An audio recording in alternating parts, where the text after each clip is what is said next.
In our next session, we will be joined by a few young artists from Germany who will be introducing us to their studio, their creative process, and their work. Ruben, Wiebke, Katrina, and Nima. Very happy to see you all today. Hello there. I think our video is not is being stopped still. We cannot open it. The host has to. Yeah, now it should.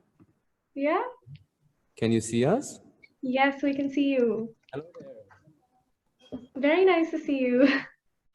To be part of this. All over to you guys.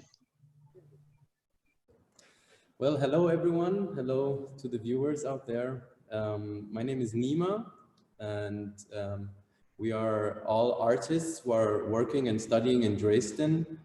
And today we would like to talk about themes like self-motivation, improvisation, honesty, and art in the daily life. And yes, as for me, I'm 26 years old and I'm studying painting at the University of Fine Arts in Dresden, as like Katrina as well. And yeah, I mainly paint on canvas nowadays, and I draw a lot with pencil and paper. And yes, I'll tell you more in a bit. I'm Katrina. I'm also at the same class as Nima at the Dresden University of Fine Arts. We started together and we're both in our 4th year at the moment. I'm also primarily doing painting and drawing. This is a work from Nima behind us, and this is a work of mine of Nima. It's an ongoing portrait of his. I'm originally from the US, but I came to Germany to study art. Yeah, I think that's all for me first. So we can hand over to Ruben and Wiebke. Are they also part? Did you let them in? Can you hear us? Yes. Yes. My name is Ruben, and I'm also studying in the same class as Nima and Katrina. Actually, we are all from this class, the same university. Yeah, I'm a masterclass student, so I'm not anymore sitting in the nice building where Nima and Katrina are, but in an even nicer place with Wiebke in our studio, which we share. Yeah. Do you want to show the viewers around, maybe? I can now show the viewers a little bit around. So, this is my corner. Wiebke's painting here. And back. So you have a small idea of our studio. Yeah, welcome back. And finally, I'm Wiebke.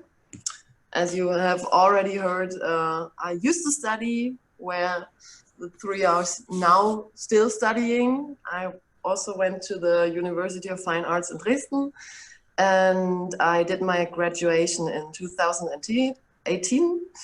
And well, now I'm done and I work as a freelance artist in the studio you've already seen right now. Well, and I can tell you it's a big luck for us to have the studio. Maybe you've seen it. We've got a lot of space and we've got the huge windows and everything's perfect. So I'm really lucky to be there. And we share the studio with 2 other artists. So we are 4 altogether here, which is for economic reasons, of course, because you have to pay money for your own studio because you rent it. But otherwise it's because I, for one, discovered that for me it's better to work in a group, to have a studio shared with other persons, because it creates a really nice atmosphere. It's like a really creative atmosphere if there's other painters around you or other artists maybe working with sculptures or something else. And then you can see every day there's something happening. And for me, that's really good. So this is already a working strategy. Yes, that is even a self-motivation strategy.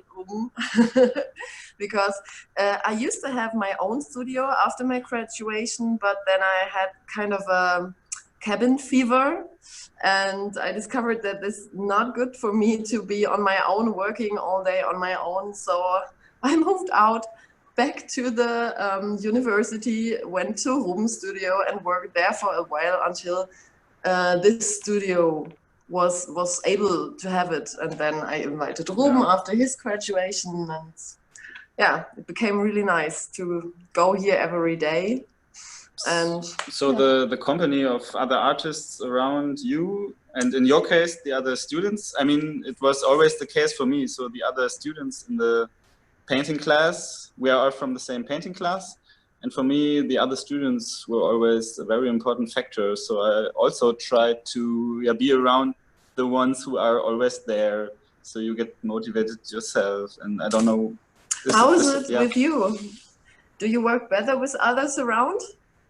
Yeah, I mean, something that we always talk about in our class is also how the input of other painters is really important. And so, you know, when you're working on a painting and you're so deep into it that you can't even see it anymore, it's totally helpful to take a break and have someone who's sort of watching your process from afar and knows you really well, give their perspective on it. So I think in that sense, because we're in a studio with almost only painters and everyone's sort of working with the same format and materials in some way, it's really helpful. I think it is a challenge for us sometimes just because we have so many people, and so it's not always the case that everyone wants to take a break at the same time and be focused at the same time. And so that's something, I think, because we're 9 people in our studio, that we have to kind of balance a lot. Do you use headphones sometimes? I don't. Most of the time we actually listen to the same music and like are in some kind of similar flow. I mean, there are these times where someone is taking a break and the other one is trying to work, and we get in each other's way, but at the same time, sometimes we're like not feeling it, or like starting to let loose a bit and like, I think I'm getting tired. But then you see one of the other studio members who's like really at it and going working really hard, and then you get all fired up, and then you thought you were going to go home, and all of a sudden you work 1 or 2 more hours than you thought you would. Yeah, so that's really motivating, right? For me too. That's my thing. I discovered it for me. And I would say this motivation through the others goes even beyond the working process. I mean, the working process in the studio is the one thing. You have to paint, you have to evolve your work and simply do something.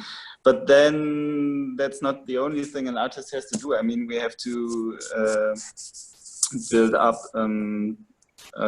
exhibitions and everything which comes with that, and it's always better to work as a team. Yeah, it's always good to have. It's not always better, but you have to work as a team then now and then. And so it's better if you're used to it and if you're able to, to do it. I also discovered that I'm not the early bird in the studio. One of our colleagues is, and I'm like arriving at 11 a.m. and then work until 7 or 8 p.m., which is good for me. Ruben, you're a bit... I arrive at 12 and then I sit on the couch for like 1 hour or 1.5, and I look at my paintings, and then sometimes I drink a coffee and then I read a little bit.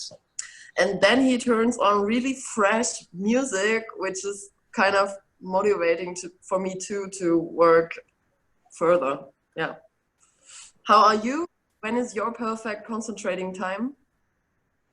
It's different. I mean, sometimes I like the evenings a lot. Like sometimes I come to the studio at 4 and I just stay until to the time where the school closes, to 11:30. But in the end, I also work when I'm on the road, like in the train on my way to the school. I draw. Sometimes I draw on, like I just go into some park and draw. So actually the working time kind of never stops. It's just every moment. You could say that your life and your work is intertwined, your art. Yes, and I can tell you more about that later. Yeah, for me, because of my work schedule, I have sort of more defined hours that I have to really be productive. But I think that in terms of the university sort of rhythm, starting in the late afternoon, everything sort of quiets down and gets a little bit more focused. And I think that's the best time to really get something done before, you know, it's time to go home and have evening plans or something. But for me, it's like late afternoon when everything sort of, okay, everyone has taken their break and it sort of goes into work momentum in the studio. Yep, I think altogether one could say that there are like very different ways of working and working like strategies, or when is my best time or stuff like that. And this is one of the things you really have to discover for yourself during the studies. Yeah. What is my best way of getting the stuff done? Yeah, that's true. Yeah, it's like being an artist means you have to really discover yourself. You have to discover your work strategies, so you can produce the best in the best way. Yeah. And also, I think this is really interesting because this is kind of the structure around making art. But one of the other things that we wanted to talk about is sort of the way that each person approaches a painting and how you deal with, you know, the one piece that you're working on.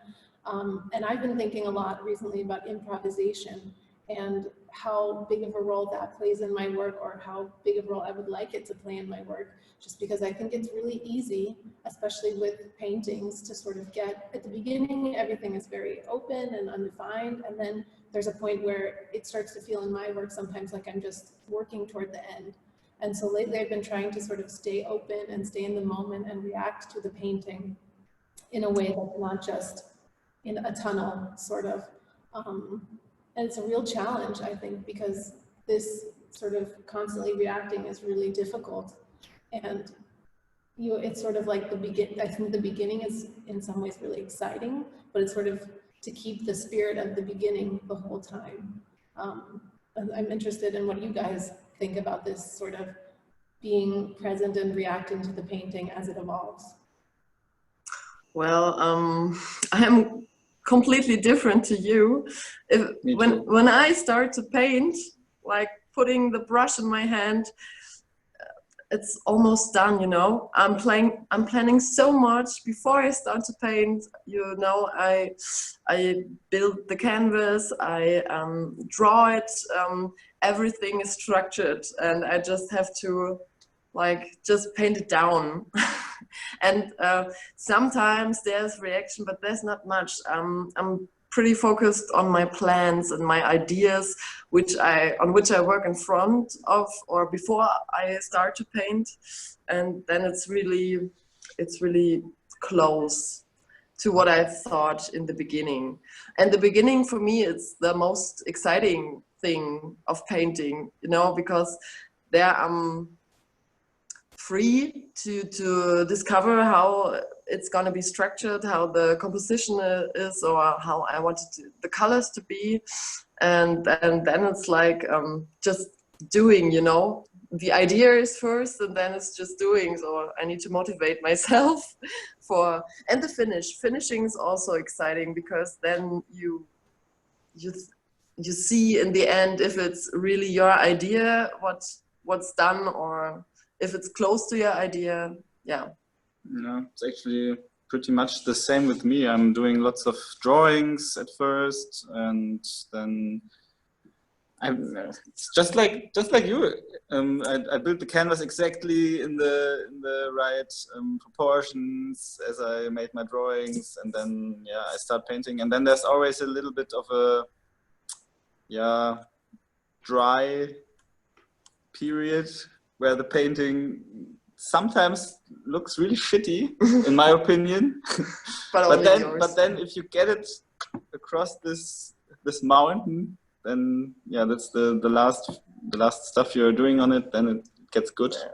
Do you keep hopefully the best things for the end? No? I cannot say that, no. I sometimes do, but I also start with things I'm good at, you know. I'm good at painting textiles, for example, and then I'm always starting with the thing that's the easiest for me. Nima, how do you do? For me, actually, I feel like when I'm painting a portrait, which is at the moment, I think the thing I do most, actually, every time I feel like I'm doing it for the first time and I don't have any plan at all, like I'm like, okay, I'm going to draw this face, like I'm going to paint this face, but I just start and I have like no idea how it's going to turn out. And I'm like, I'm 100% sure it's going to be shit. At some And point. one in the background, because this is a pretty old one. You're painting on it for like few months. Yeah, actually in July, and it was super rough at the beginning. And I thought, I was like, not sure, like, okay, July last year. I mean, it's not July yet. Yeah, I thought I was not sure what I want exactly. I was like, is this finished already? Like after one session, and then I was discussing with everyone about it, and then at some point I noticed what I really want, and I had no idea, not even close, like to what it's going to be, and that this. Yeah, is but the basic structure stayed the same. I mean, it's a double portrait of your father and your brother, and madness, exactly. But I didn't know that there's gonna be like this super plasticity, like in the it's gonna be so like kind of three-dimensional, like, and that there's gonna be this deepness in the landscape. And I didn't know The landscape at all. But in the end, you stay true to the initial idea. Yeah, but I have other paintings where I started, for example, painting a man who was running away from a dinosaur in a jungle with monkeys climbing up the trees, and then at some point the face changed, and then it became and they were in the desert all of a sudden. Then all the figures changed. It was just two trees in the desert, and I changed the color of the desert. And now it's just a dog on a lawn, like a white dog, and it has nothing to do, not even close to do with what it started out to be. Like it's just, and I like to I like to compare it, just to sum it up, with hitchhiking. Sometimes I like to choose like the path, like I want to go to Amsterdam, but in the end, like I like to choose the way, but in the end where I come out, I'm open for anything. Like if I end up in Barcelona, I also had a good time. I just do it, and it happened like this already in my life, and I still had the time of my life. And I like to choose the direction, but then what comes. Like I don't want to. The direction would be your general subjects, which now are humans. You are doing lots of portraits, you said, and then you stay true to your subjects. Exactly, and sometimes out of a normal portrait, something like this happens. I don't know. Wonderful. Because I was thinking about this subject thing and what my subject is, and over the years, I would say I kind of found it. And what is your subject, Ruben? My subject is, I paint a lot of animals, and if I really would break it down in a short way, I try to paint profane, do you say profane? Stuff from my everyday experiences, and I try to use like the iconography of religious paintings, most of the time religious paintings, or at least old paintings, the old masters, and then I use this structure as a frame for my ideas. So this would be my long-term subject maybe. And and then I was thinking about, do I really stick to that? And then I discovered, yes, I stick to it, and I'm changing really, really slowly. So in my work, there was never that point where I made a huge jump. Have you ever had such a jump or something like that? Wait. I read that there's some questions. Yeah. Do you read it as well? We've been asked for an interruption while you're talking. I don't know. Maybe it's still. Yes, we do have some questions from the audience, guys. So people want to know, what do you have to say to the artists that may be hidden within us? In your field, do you come across anyone taking art classes later in their careers? May I say something to this? Sure. Well, I think The thing is, what I discovered when I started studying art here, that if you feel that you want to do art, then you should at least start trying to express yourself and be very honest to yourself and see what you want to do, and just start, like pick the first, like do the first steps. And at some point you will like start developing and understanding what you're interested in. And I mean, so many people came here who were painting at the beginning, and they do completely different stuff afterwards. Like they do installations and performances and sculpturing and everything except painting. But you could have asked them like 3 years ago, and they were sure they're going to be painters or yeah, like classic artists, how many people imagine it. So I think one important thing is also just to start and not think about too much in which direction you want to go, and like to think of all the possibilities, but trust the feeling of what you want to do right now, and just do that right now, and then see what comes after it at some point. Because as Ruben said, it slowly develops. You cannot, I don't know, you can't be the first class painter at once. You have to start, and maybe the topics, you don't have to start with the most crazy painting topics. Maybe it's just good to train yourself in looking at things. That's what we did when we started our studies. Maybe find an object or a plant or something that you think it's visually interesting, and then start looking at it and start to draw it, and do this every day, and then everything you will see, everything develops. It comes, it's gonna developing. You just have to take yourself the time and give yourself some space, like a good working space to do this. And this can also be just a good table. It doesn't have to be your own studio. Just start slow. I also think it's really important, and I think that people can do this anywhere, to find a community of people who are interested in doing this also, whether it's like, you know, here in Dresden, there are figure drawing classes that anyone can go to, regardless of whether you have studied art or are just an amateur. And I think that that's really important, to sort of like find this group. This is, you know, what we have at the university, and what we were talking about is so productive. Yeah. People that you exchange with, and that are looking at your things and telling you of the things that you're doing at the very beginning, what is really good, what is strong. I think that's really. And you don't have to be, don't be scared of other artists. They all started really, really small. And for example, I am not a good drawer. Probably students that are starting or who want to start studying art are better drawer than me. So don't be scared. That's completely okay. Just do your thing. And ask for help, and ask for critics. Critics are always good, I think. And don't ask your parents or really close friends. Maybe ask strangers, so you get really honest opinions.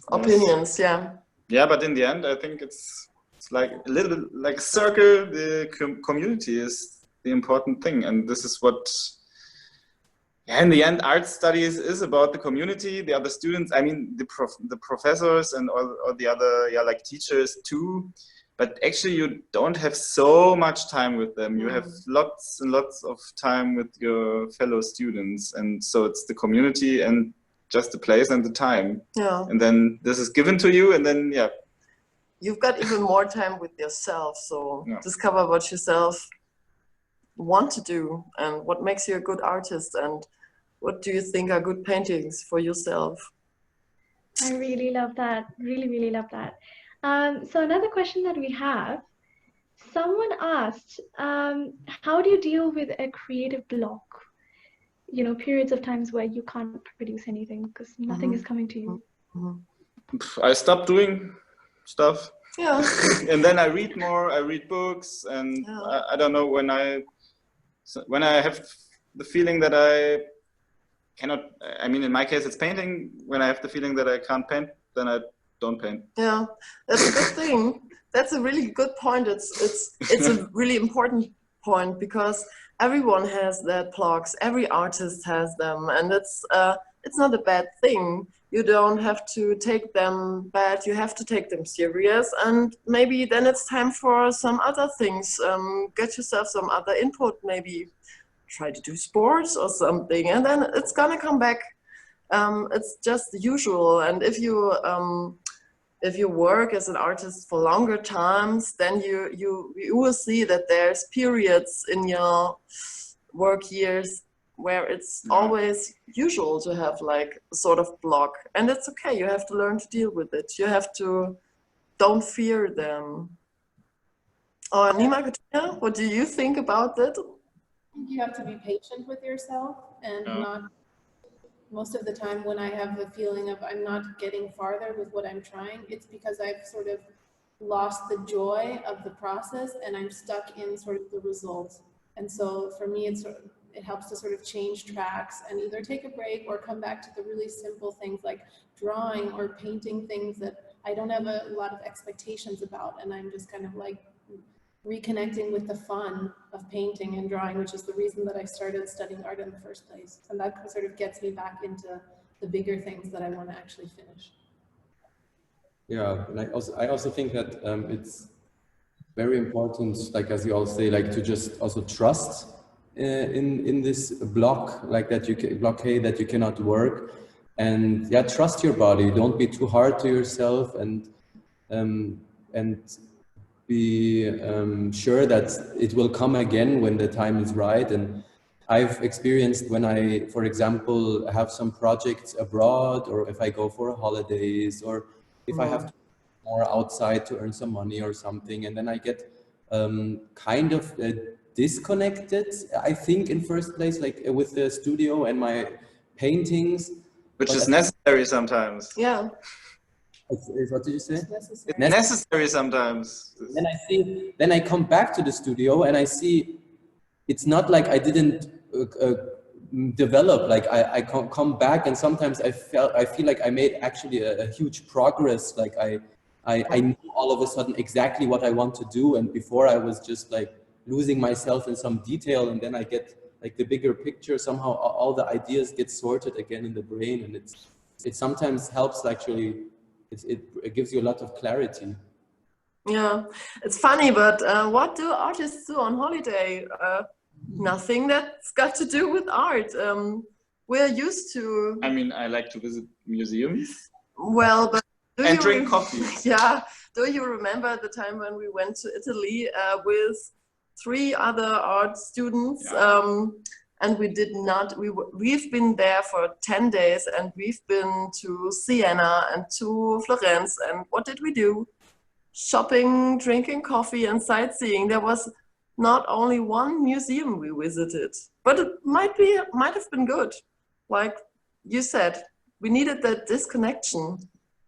But at the same time, sometimes you can, if you're like in a creative block, you can maybe also work on administrative parts of your artist life. I mean, you can work on your website. You can think about how you want to, like you can, like Ruben said, you can read about artists, or you can like get your inspiration from somewhere. You can start museums. You can do all kinds of things. You don't always have to have output. Like everything is. No, I think this is a huge cliche, this creativity thing, and artists are creative all the time. And I don't know, I think you just get used to, produce, to do, to let your stuff out. And this is a kind of thing an artist does. So there is not this creative time, and there's not this creative time.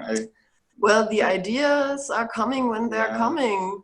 Maybe when you drive in your car, that's my creativity mode, or maybe when I'm working in my job at the cinema, cleaning the rooms, then there's the best ideas are flowing, and it's, well, just let it flow. That sounds lovely, guys. Our audience are saying thank you to you for answering those, and I'll leave it up with us to you guys to finish off with anything that you want to say. I would like to maybe to this topic as well. I think it adds up very well. That how the art process never really stops, and it also like appears in my daily life. And that, for example, if I understand something in painting, like in composing the painting and in clarity and in a clear composition, then I tell Ruben always, and he says like, yeah, you told me this story already 2 or 3 times. Like, for example, when I clean my room, it also has to do with my painting. Like if I find a new order where I like how everything makes more sense and is more efficient and looks more clear and beautiful and harmonic somehow in my room, then I worked on that for like 3 days, and I put super much energy because I started growing in my studio and started understanding something in a different way about harmony. About order. What? Order. Yeah. Order in your life. Yeah. Sometimes the outside order helps for the inside order.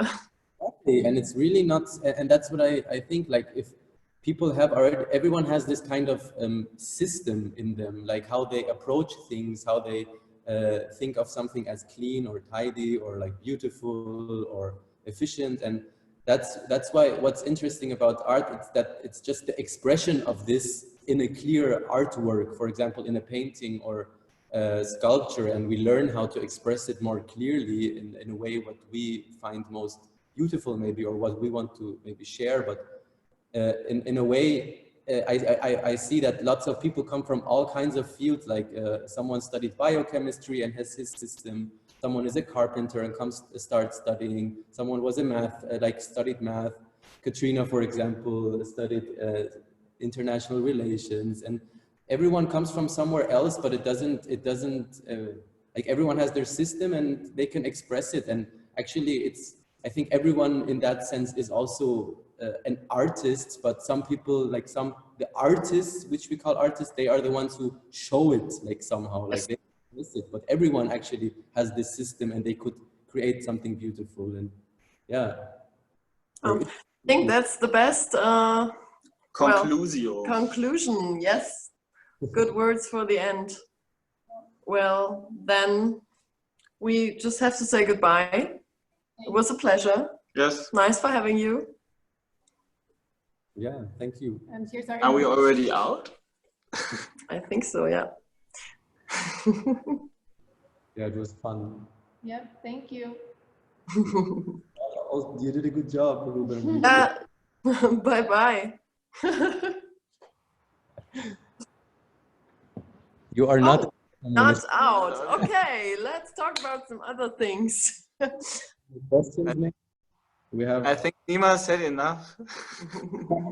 Well, I think on the screen you can see our names and our websites. So it's time for making some advertisements. Advertisements. Yeah, please visit our websites.